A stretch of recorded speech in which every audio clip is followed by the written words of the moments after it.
In the world of the ultra-wealthy, silence is a luxury that money buys to keep the chaos of the world away. But for Ava Johnson, that silence was a death sentence. Standing in the center of the Hale estate, her fingers dug into the fabric of her faded uniform, while the ticking of a grandfather clock counted down the last hours of her mother's life. She was a ghost in this house, invisible for 3 years, until tonight. She begged Richard Hale for a loan, not a gift, promising to work triple shifts to pay it back. Her mother was at St. Mary's Hospital, and without a deposit for surgery by midnight, she would be gone.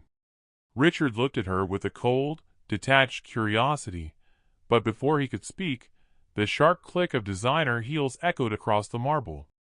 Elaine Hale stepped into the light, her diamonds flashing like warning signals. She didn't see a woman in pain. She saw a poor girl with a tragic story, trying to manipulate her husband. When Ava dropped to her knees in desperation, humiliation flooding her, Elaine didn't show mercy. Instead, she reached down, grabbed a fistful of Ava's hair, and dragged her across the cold stone floor, snarling for her to get out. Ava was thrown into the night, her shoulder slamming into a table on the way out, leaving a smear of blood on the pristine white marble. Inside the mansion, Richard stood frozen. He looked at the blood on his floor and felt a flicker of a buried conscience. He didn't call security. He called the hospital. The answer he received shattered his world. Ava wasn't lying.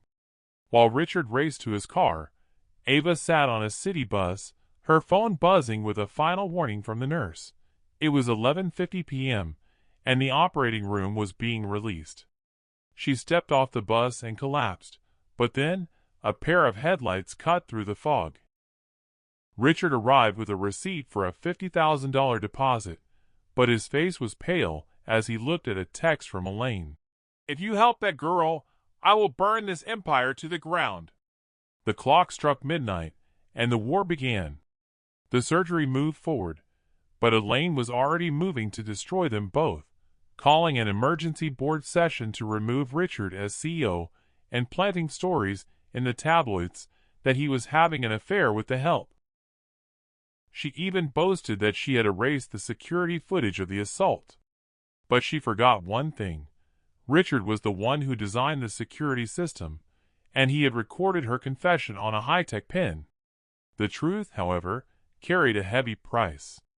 Elaine sued Ava for $5 million for extortion, intending to bankrupt her before her mother could even recover. But in the quiet of a recovery room, Ava's mother revealed a secret she had kept for decades. She hadn't always been a maid. She had worked for Richard's father and kept a dusty leather briefcase full of ledgers. These papers proved that the very land the Hale mansion sat on was stolen from Ava's grandfather 50 years ago. Armed with this evidence, Ava walked into the Hale boardroom, not as a victim, but as a primary stakeholder. She didn't want their money. She wanted a house, the one with the marble floors. Richard stepped down as CEO, choosing accountability over silence, even as Elaine filed for divorce and threatened to contest everything. He realized that some costs only feel unbearable because they've been avoided for too long.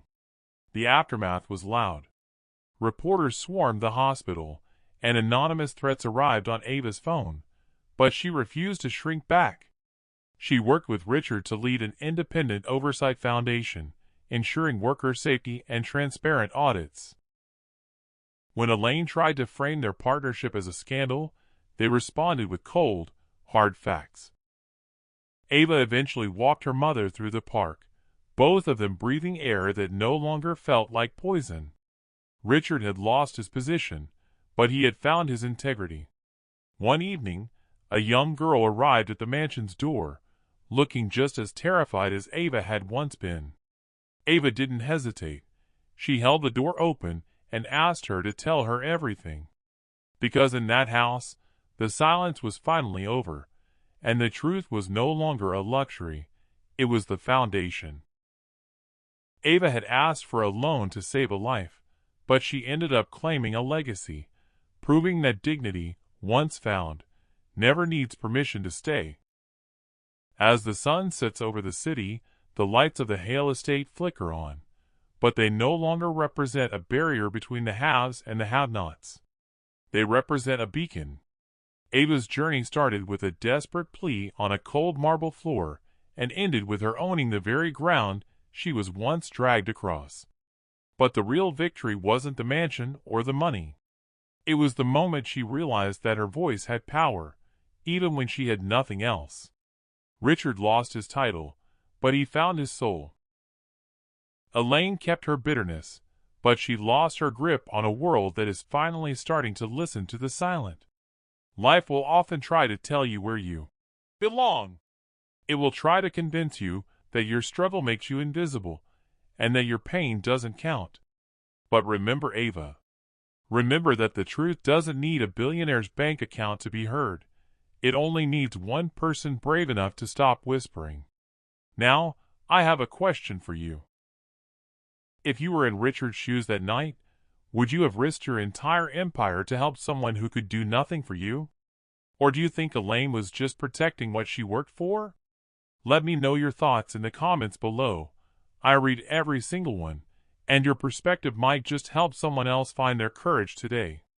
If this story reminded you that it's never too late to do the right thing, hit that like button and subscribe to join our community. We tell stories like this every week because the world needs more reminders that justice isn't just for the rich, it's for the brave. I'm Pub Stories, and I'll see you in the next story.